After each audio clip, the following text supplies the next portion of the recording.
Namaste and welcome to this lecture on mathematical foundations for machine learning. In the last lecture, we looked at Markov inequality. We really wanted to find out what is the probability of finding a random variable at a beyond certain threshold. Basically, we are trying to calculate the tail probability. And we figured out that if you know the expected value of the random variable, then we were basically looking at the probability of the random variable beyond a certain threshold, which we had it here. We could see that probability of x greater than or equal to k. Markov inequality says that it is less than or equal to expected value of x by k for k greater than 0. This is what we saw there in the last class, provided the expected value of x is finite and the threshold that you are setting up is greater than 0. The most interesting thing is Markov inequality imposed a condition that the random variable must be non-negative. Only when you have a non-negative random variable you can get a bound on the tail probability of finding x beyond certain threshold. We say that it is less than or equal to the expected value of x divided by whatever threshold that you fix. But we found something very interesting with this Markov inequality, that at sometimes it kind of overestimates the probability value. It gives certain exaggerated value of probability, which we saw in the previous class. And for example, we looked at this. We took an example of a biased coin with a probability of head being 1 by 5, which is tossed say 10 times. We tried to estimate the probability of getting at least 8 heads. I mean, you are going to toss it 10 times, so at least 8 heads should be. It should the probability of getting 8 heads or 9 heads or 10 heads, which means just add those probability. But if you use Markov inequality, you get the probability of x greater than or equal to 8. That means more, at least 8 heads, it comes to 0.25, while the actual probability is much lesser, which means Markov inequality gives an exaggerated estimate. So does that mean we can dump Markov inequality as such? So the question is, can the Markov inequality give the actual probability? Of course, we found a case where the bound is tight, and we found that yes, it can actually give the actual probability. And then one more case that we took where it could also give some absurd number, which really does not make sense, where we took the idea of the case of the random variable denoting the face that comes up when you roll a fair 6-sided die, and we wanted to look at probability of x greater than or equal to 3. And when we saw that the probability of x greater than or equal to 3, when we tried to compute it using Markov inequality, we found that the probability value is greater than 1, which is something which is not correct. The probability value is always between 0 and 1.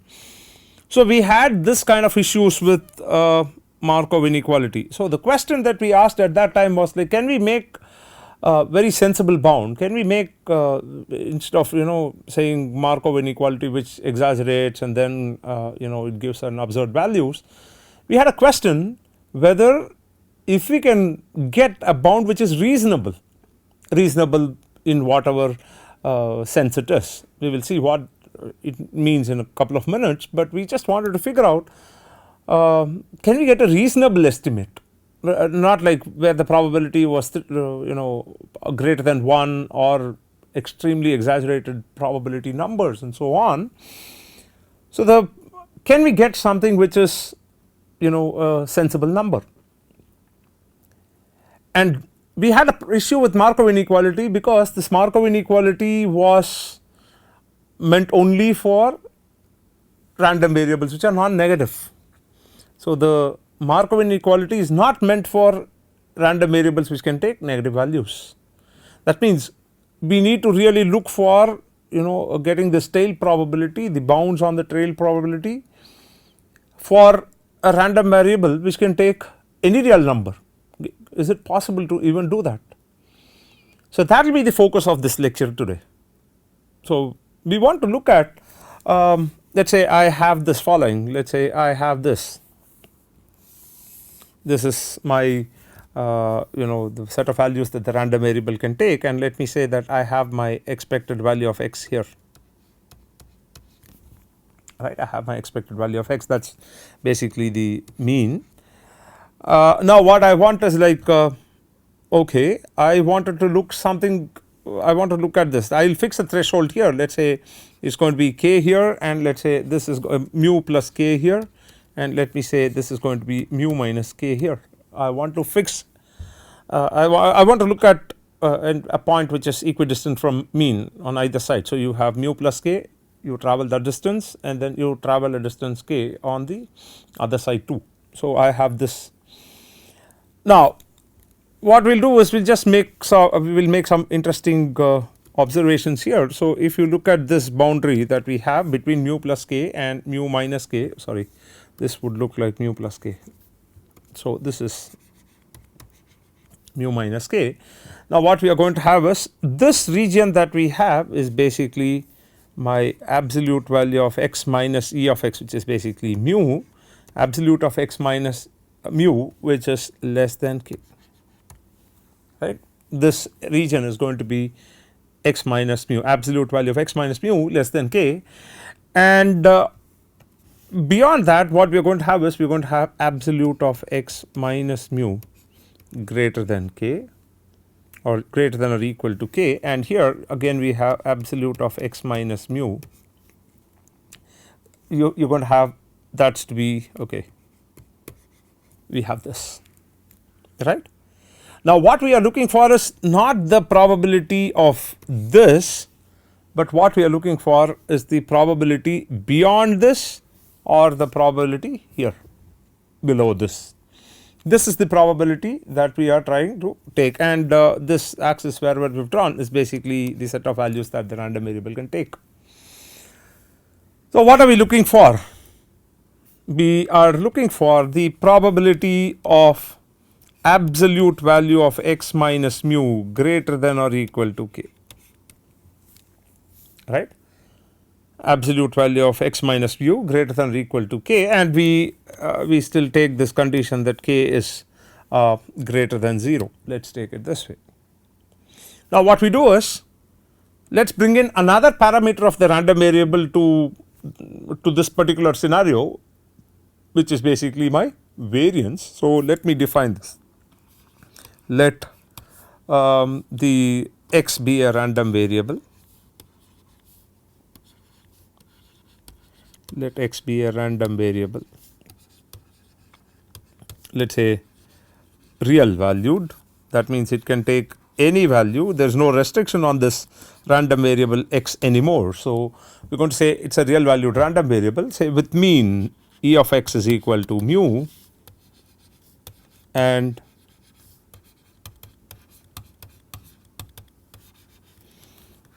variance of x is equal to sigma x squared or variance of x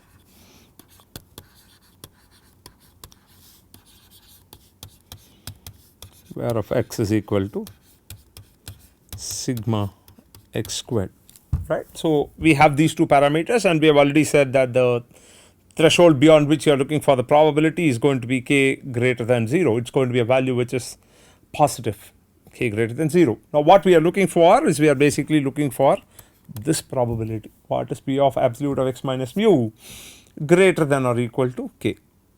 So, one thing we must understand is that the absolute value of x minus mu greater than or equal to k,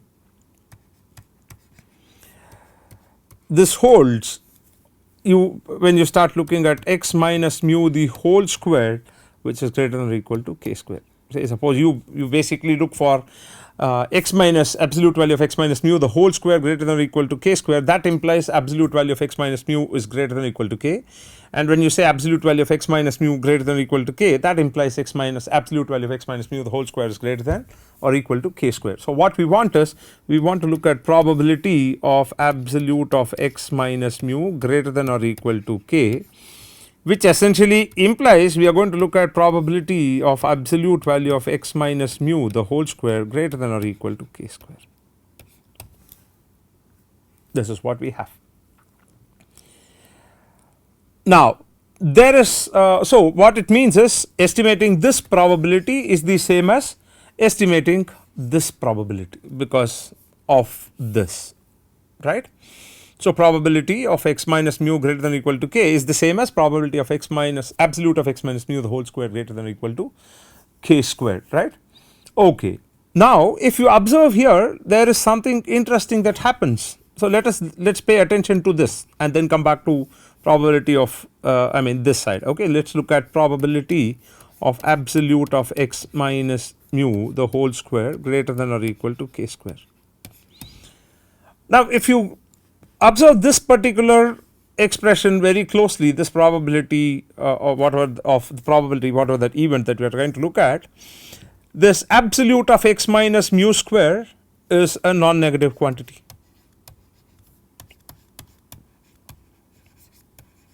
Right, it is a non-negative quantity because it is a square term. You have absolute of x minus mu the whole square is basically a non-negative quantity that you get, and the moment you see this as a non-negative quantity, you know what to do. What is that? We employ Markov inequality to this. So what do we have? We have this implies probability of absolute of x minus mu the whole square greater than or equal to k squared. We have this. We already know what is the Markov inequality. So we have by Markov inequality, we will say this by Markov inequality, we have probability of absolute of x minus mu the whole square greater than or equal to k square.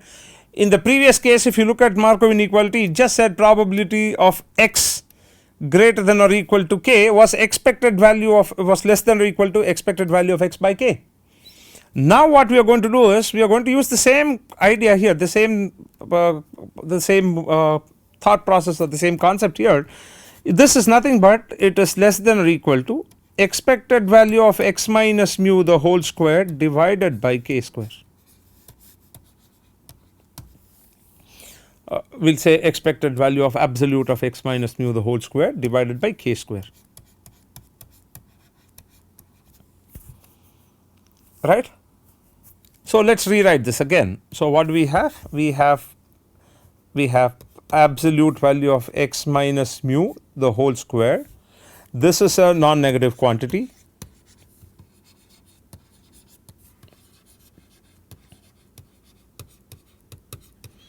So we have probability of absolute of x minus mu the whole square greater than or equal to say some k squared is less than or equal to expected value of absolute value of x minus mu the whole square divided by k square, right. Now what is expected value of x minus mu the whole square? That we have seen when we did single random variable, this boils down to your variance. So what we have? We have probability of absolute of x minus mu the whole square greater than or equal to k square is less than or equal to, this is nothing but variance of x divided by k square, right, variance of x divided by k square. Now remember we said that if you want to find out probability, what we were actually looking for was probability of absolute value of x minus mu greater than or equal to k, and we said that this probability is the same as this probability of x minus mu the whole square greater than or equal to k squared. This is what we had, these probabilities were the same. So now what we are going to do is we are going to bring back this guy here. So what we are going to say is, look, therefore what we have is the following, this implies probability of absolute of x minus mu greater than or equal to k is less than or equal to variance of x divided by k square, which is the same as probability of x minus mu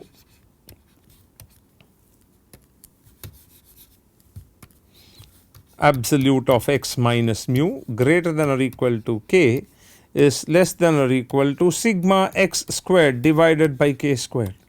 This is what we call as a Chebyshev inequality.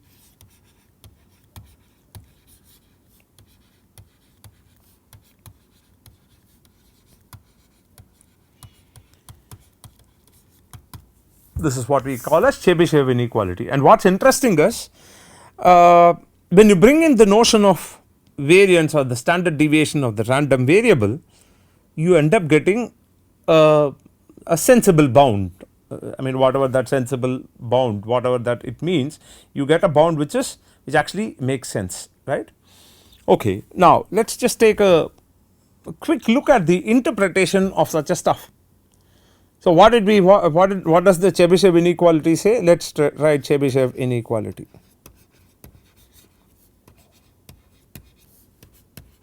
Chebyshev inequality is therefore the following.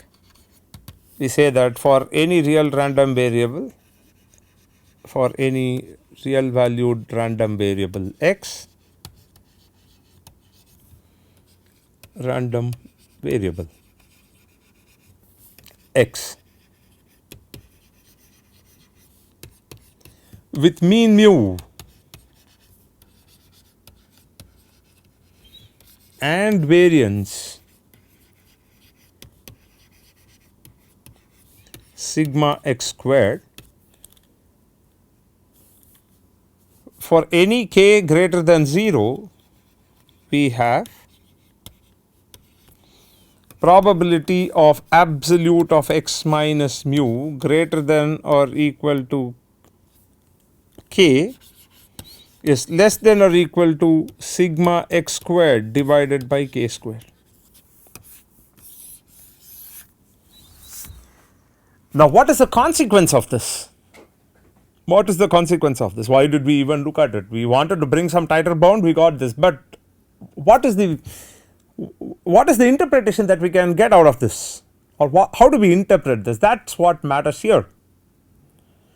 Now normally we will look at this usual case. Suppose I just wanted to look at let us say a standard normal a normal distribution curve where I have, okay, this goes this way, I have this mean, then let us say mu plus sigma.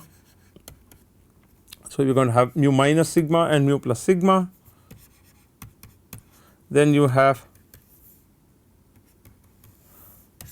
mu minus 2 sigma, mu plus 2 sigma, then you have mu minus 3 sigma, then you have mu plus 3 sigma, right, and this is going to be mu.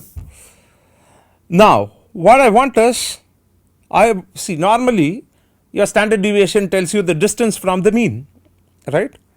Now what I ask is, I am not interested in what is the probability of the random variable being greater than taking a value which is greater than the mean, but I am going to ask a very interesting question. I want to find out what is the probability of a random variable x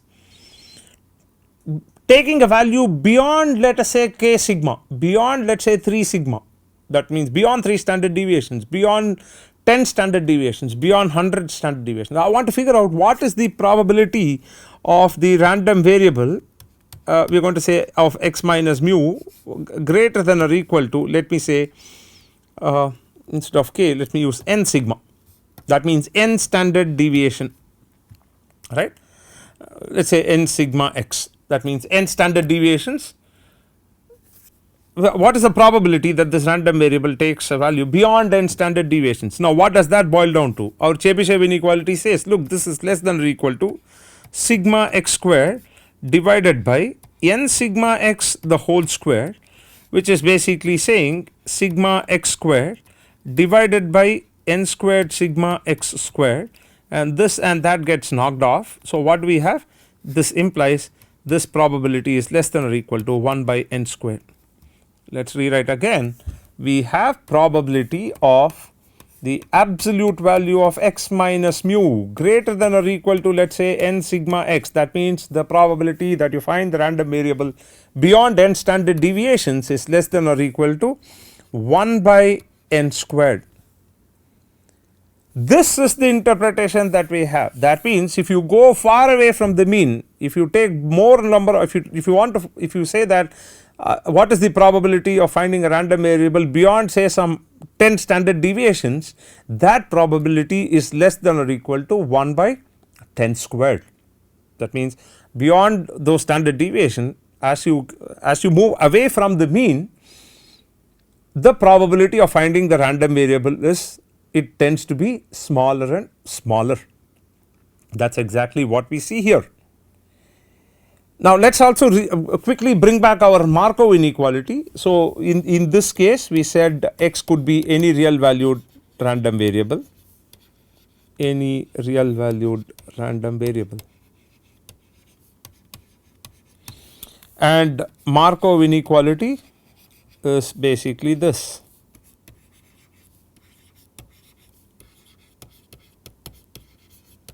Markov inequality is for x non-negative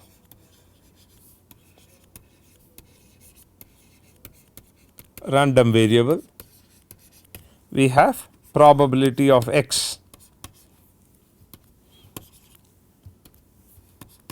greater than or equal to k is less than or equal to E of x by k, where k should be greater than 0 and E of x is finite.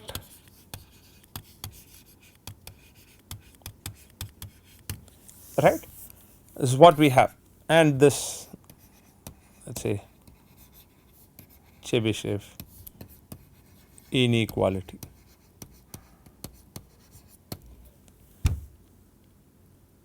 Note there is something very subtle and very interesting here. When I say in both the cases, when I say x is a random variable, that means this random variable has certain distribution, right. It could be a continuous random variable or it could be a discrete random variable, whatever it is, it is a random variable, that means it will have some kind of a probability distribution. Now when we used Chebyshev inequality or Markov inequality to find the tail probabilities, what we found is it does not matter what is the distribution of the random variable, all we need to know is the mean and the variance. If you know the mean and the variance of the random variable, then we can compute these tail probabilities easily using Chebyshev and Markov inequality. That means Chebyshev and Markov inequality are independent of the distribution of the random variable. That is a very interesting interesting finding that we have, or interesting observation that we make. What does it say? It says that, look, I do not care what the distribution, underlying distribution of the random variable is, you give me the mean and you give me the variance of the random variable, I will tell you what is the bound on the probability of finding the random variable beyond certain threshold, and that threshold should be a non-zero threshold, it should be greater than 0. That is what it means, right. So what we do here is both, let us write this, both Chebyshev and Markov inequalities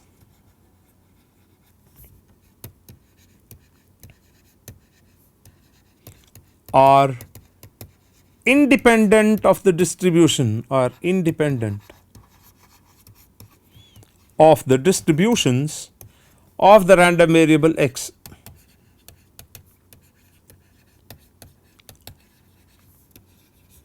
Probability distribution, let us put that, what is the distribution of independent of the probability distribution of the random variable x, which means this is a very wonderful result. These two are very wonderful results in the sense that you do not really bother about what is the probability distribution of x, irrespective of whatever the distribution of the random variable is, I would still be able to give you a bound on the tail probabilities. That is what this means, and it is a fantastic, these two results are really fantastic results that you have in probability, right. So now we have to ask certain question, like we said that, look, Markov inequality is exaggerating things. Now the question that I have is, does Chebyshev inequality also do that? Does Chebyshev inequality provide a bound, a probability value which is much closer to what we expected, what we have, or what is the original probability, than what we get with Markov inequality. We haven't still looked at that. We just said, look, okay, this makes a very interesting, I mean, you get a bound, and this is interesting because both of them are independent of probability distributions and stuff. But what we want to do is we still want to figure out if this gives a better bound than the Chebyshev inequality. So let us consider the same problem that we took in the previous case of our Markov inequality and see if that works here. Okay. So what is it that we had? We will say that, okay, in the previous example that we took, let us look at the Chebyshev Markov inequality, the first one that we took. Here we have. So we basically said, okay, in a biased coin with the probability of head being 1 over 5 and it start 10 times, estimate the probability of getting at least 8 heads, and the expected value of x was 2 here. Now what we will do is we will take the same mean value here. So what we will do is let us take up this, let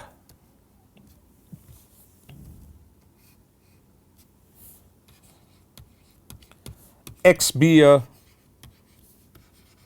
random variable with mean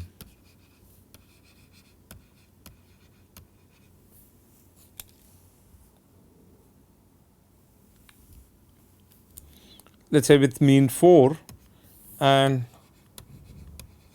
variance 2.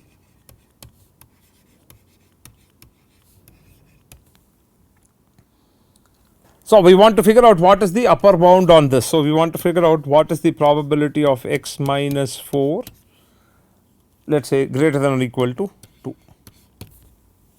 I think there is a slight twist to there is a slight change in the problem that we looked at before and this one. So what do we have? We have this probability of absolute of x minus 4 greater than or equal to 2, and we know what to do when we are given the variance. We directly employ our Chebyshev inequality. So we say that, look, this is less than or equal to variance of x divided by your threshold, whatever we had, that is basically 2 square. So this is nothing but variance of x is 2 divided by 4, which is less than or equal to 1 by 2. So we have probability of x minus 4 greater than or equal to 2 is less than or equal to half. Is that okay? So this is what we have, and as we said, this is going to be independent of the underlying probability distribution of the random variable and so on. Okay. Now what we want to do is we want to look at one more very interesting thing here. Let us get on to that. We are going to get into the idea of central limit theorem, right. So for that what we need to do is we need to look at certain important ideas. So I want to look at, we want to define a few things here. We want to look at sample, we want to look at sample mean, then we want to look at population, and we want to look at population mean.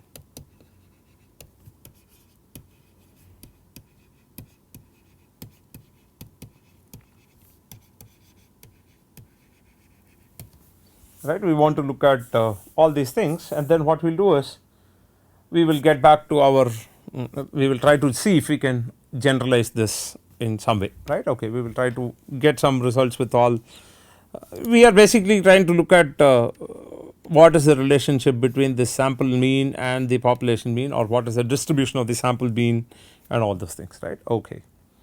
Now for that what we need to do is, first of all we need to understand what a sample actually implies, what is the meaning of a sample, what is the meaning of a population, and what is it to say sample mean and what is it to say population mean. So let us do a little bit of definitions over here. So the first thing is our population. Population is basically the entire set, basically it is similar to your universal set that we have. So you have all possible elements, so that is basically your population that you have. Now for example, you can take a population of a city. So it consists of everybody there in the city. Now when I talk about sample, all of us know sample is nothing but a subset of a population.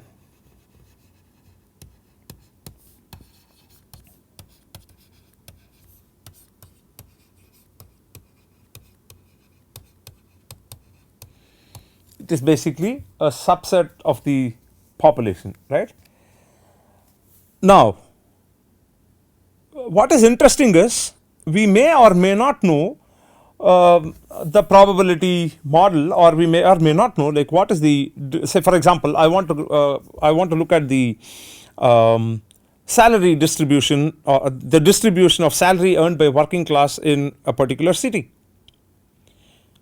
Now what happens is I may not be, it may not be possible for me to go and ask each and every person in the city like what is your salary that you earn. In which case what we do is we try to take a small sample, that means a subset of this population, and then figure out what is the salary that this particular the elements of these samples they get, right. And now what we are going to do is we are going to take multiple such samples and then see what is the average salary for each of those sample.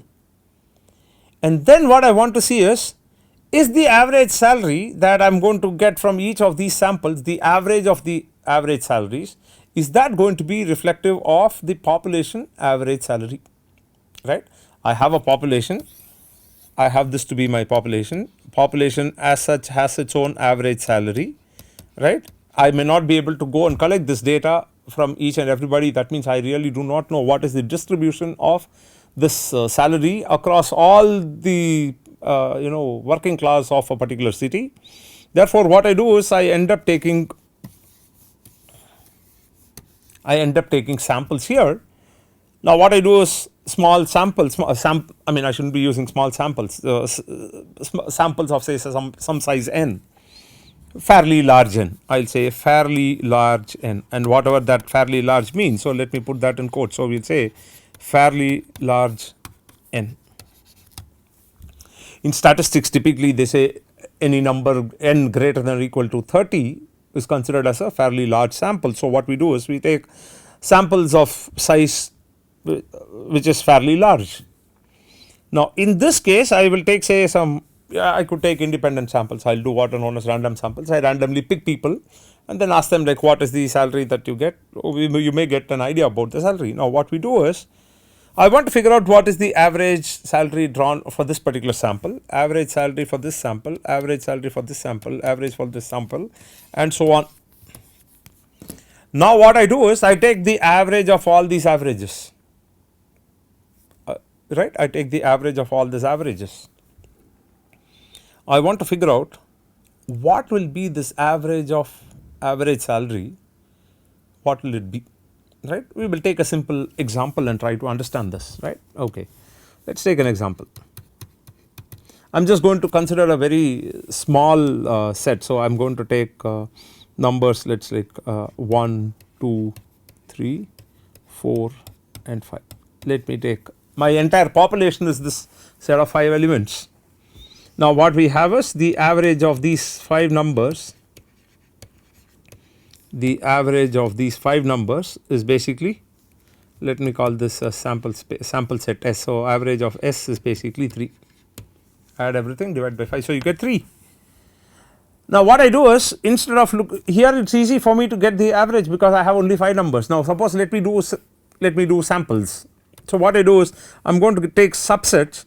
Let me take 1 2, 1 3, 1 4, 1 5, 2 3, 2 4, 2 5, 3 4, 3 5 and 4 5. I am going to have these many elements here, these many subsets with no repetition. I am going to take subsets where subsets which contain only 2 elements. Let me see what is the average of these 2 elements in each case. So these are essentially samples of size 2. So, what is the average of this? This is going to be 1.5. What is the average of this? This is 2. This is going to be 2.5. This is going to be 3. This average is 2.5. This average is 3. This average is 3.5. This average is 3.5. This average is 4 and this average is 4.5. These are all the averages of each of the samples, right. We are going to have this. Now, what I am going to do is I am going to take the average of all these averages. So, what do I have? I have 1.5 plus 2 plus 2.5 plus 3 plus 2.5 plus 3 plus 3.5 plus 3.5 plus 4 plus 4.5, all these things divide by 10. So, what do I get? Let us see that. So, I have 1 into 1.5 plus 1 into 2. So, let me do this, plus 1 into 2 plus 2.5, okay, let me add these things, that is better. So, what do we get? 1.5 plus 2 is 3.5 plus 2.5 is 6, 6 plus 3 is 9, 9 plus 3 is 12, 12 plus 6 is 18, 18 plus 8 is 26, plus 4 we have 30. So, the sum of these numbers, so this sum together gives me 30, and what is the average now? Average is 30 divided by 10, we have 10 of them, 1, 2, 3, 4, 5, 6, 7, 8, 9, 10, 30 by 10, which is 3. Or we find something interesting. The average of averages is basically corresponding to the average of the population. That means, what we are trying to say is, when we look at samples, the sample mean, these are called as the sample means. Each sample of size 2 had its own mean, and what we see is the sample mean itself is not constant across the samples, it definitely need not be. Now, what happens is, therefore, the sample mean itself becomes a random variable. I hope people get this. What do we see here? Let me call this as sample mean, which I am going to call this as x1 bar, I will call this as x2 bar, etc. I will call this as x10 bar. Now, what I am going to do is, I am going to look at x bar, which is nothing but the average of x1 bar plus the average of x1 bar to x10 bar. Is this clear? Now, when I do this, I see that this average is exactly the same as the average of the population. Now, does this always happen? Let us take a different sample size now and figure out what happens, right. Let us take a different sample size. Now, I am going to look at sample size of size n, sample of size n is equal to 3. Sample of size n is equal to 3, right. This is what we have. So, what does n is equal to 3 means? I will take 1, 2, 3, then I will take 1, 2, 4, I will take 1, 2, 5, then I will take 1, 3, 4, then I will take 1, 3, 5, then I will take 1, 4, 5, then I will take 2, 3, 4, then 2, 3, 5, then 2, 4, 5, then we have 3, 4, 5, right. So, we have totally 10 samples here again, which is quite easy to see that the combinations that I take, it is basically combinations that I have. I have chosen, I have done 5C3 here, so I get 10, there I did 5C2, I got 10. So, I am going to have the averages here. So, I will say xi bar means this is basically x1 bar. The x1 bar is 2 here, 1 plus 2 plus 3 divided by 3, which is 2. This is going to be 4 plus 2, 6 plus 1, 7, 7 by 3. Then this is going to be 8 by 3. This is going to be again 8 by 3. This is 5 plus 3 plus 1, 9 by 3. Let me make this as 6 by 3. This is 10 by 3. The average I am saying. So, this is going to be 9 by 3 again. This is going to be 10 by 3. This is going to be 11 by 3 and this is going to be 12 by 3. Now, what I want to do is I want to take the average of all these fellows and see what happens. So, it is going to be 6 by 3 plus 7 by 3 plus etc 12 by 3 divided by 10, right. I have this. So, if you see, it is going to be 6 plus 7 13 plus 8 21 plus 8 29 plus 9 38 plus 10 48 57 67 78 plus 12 90. So, I have 90 by 3 divided by 10, which is 30 divided by 10, which is again 3. Even here I see that the mean of the sample mean is going to be equal to the population mean. This is what we see here. You can take sample size of size 4, you would again see that the mean would be this. So, what do we observe here? We see that if you have a population, you do not really need to know what is the distribution of the population. You do not really have to have idea about what is the distribution of whatever parameter, the population parameter that you are looking at. So, you do not need to look at the random variables distribution there.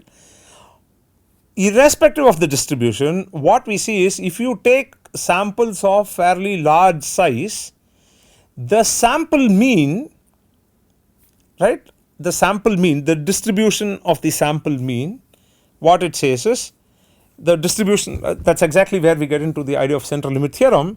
We say that the mean of the sample mean converges to the population mean, right. The mean of the sample mean converges to the population mean. That means you say that as you take fairly large samples, what happens?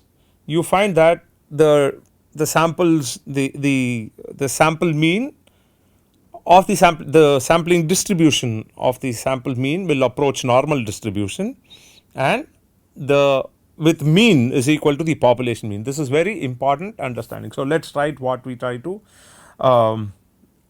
let us put all these things together in a simple statement. We could do this central limit theorem. So, what we do is we will just take up this. So,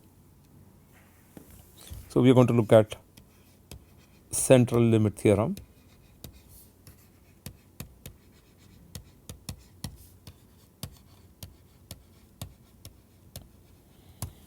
Right. What I am going to do is let me put it properly. So, we are going to say that consider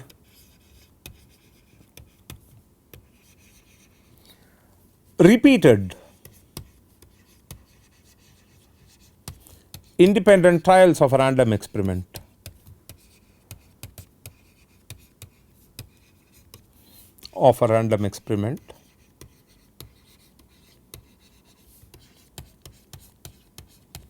Right. So, what we are going to say is the outcome of each experiment, the outcome of each trial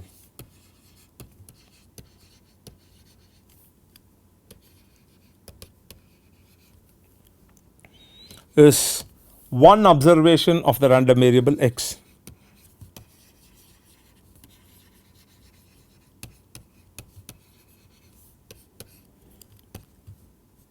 One observation of the random variable x,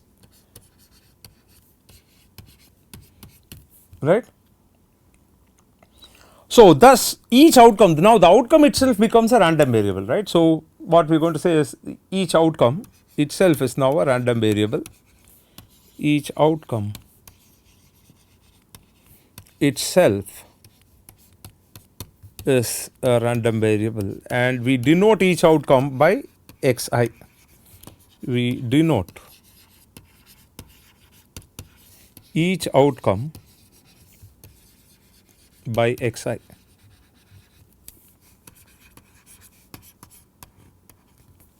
Right. So, if you do n trials, so after upon carrying out n trials, we have n trials, the sample values we have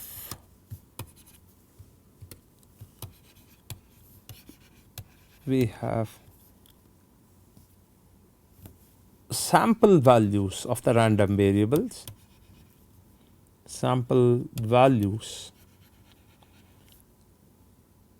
of the n random variables, namely x1 to xn.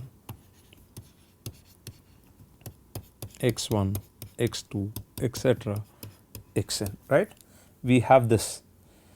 Now each of the random variable basically, so what we have is like, because it is drawn from let us say you have your, suppose you want to toss a coin, you toss a coin and then what you do, so each of these random variable basically comes from the same distribution. So what we are going to say is, it is worth noting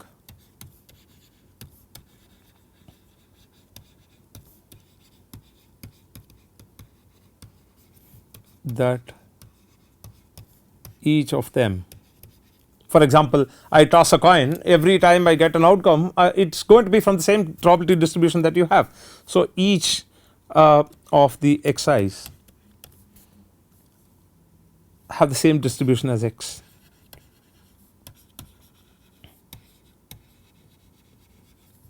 Same distribution as x, right.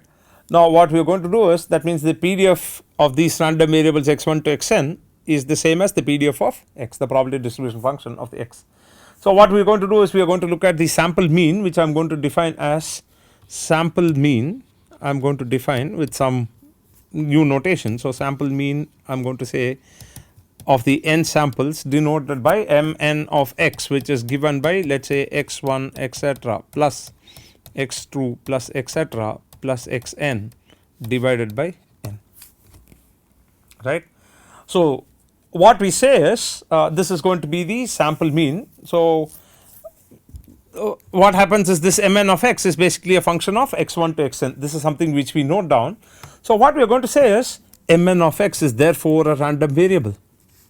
So mn of x depends on xi's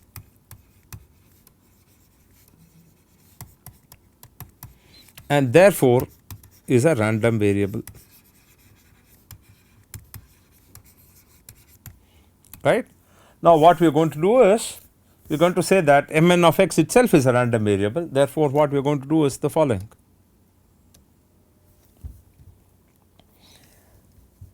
The sample mean mn of x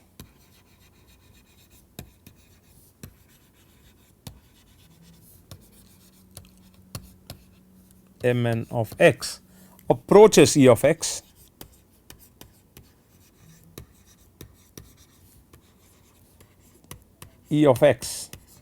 in probability as n tends to infinity. This is basically what we call as law of averages, and therefore what we are going to do is, we can get the variance for mn of x, and then the mean is already known. So what we are going to do is, we are going to make a very nice statement here. It says that this is basically what we have, what we call as the central limit theorem. So we are going to say that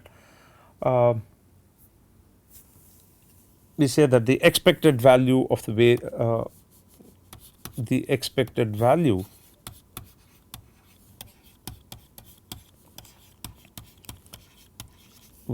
of mn of x and the variance, I will say where, and the variance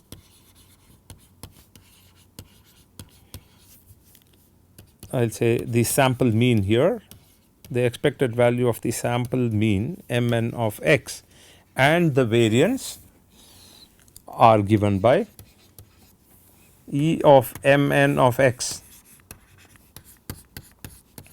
is equal to E of x and variance of mn of x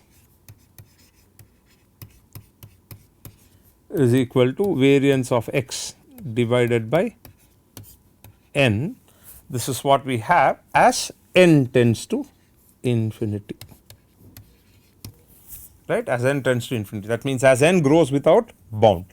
So what we have seen in this lecture is basically, we have seen Chebyshev inequality, we saw the problems with the pitfalls with Markov inequality, then we added the variance component, we got into Chebyshev inequality, we understood what it is.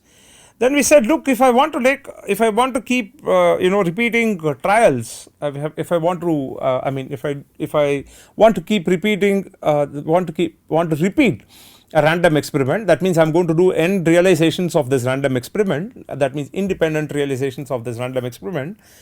Each outcome of the trial, or every trial, the outcome of every trial is going to be a random variable, and therefore we wanted to look at the mean for that random variable, and we figured out that as the number of trials grows without bound, we figured out that the expected value of the sample mean tends to the expected value of the population mean, and the variance of the sample mean was given by variance of x by n. So this is basically what you have as your central limit theorem, which forms the center of your probability and statistics and all. Most of the times in statistics you will see the central limit theorem coming into picture again and again.